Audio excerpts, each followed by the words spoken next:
In front of me is Nubia Red Magic 8 Pro, and today I would like to show you how you can edit password added to Google Passwords Manager. First of all, go into Devices Settings and scroll down to Access Google section.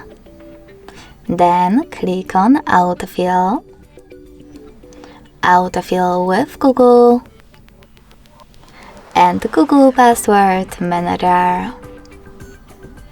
Finally, to edit one of your added passwords, tap on the chosen one and enter your current login method.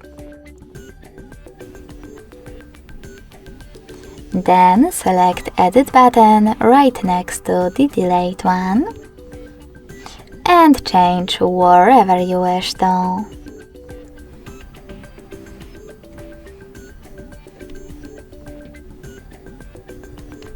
When you finished, select Save at the top right corner. So when I do that, as you can see, my password has changed. Thanks so much for watching. If you enjoyed this video, don't forget to leave a like, comment and subscribe. Bye!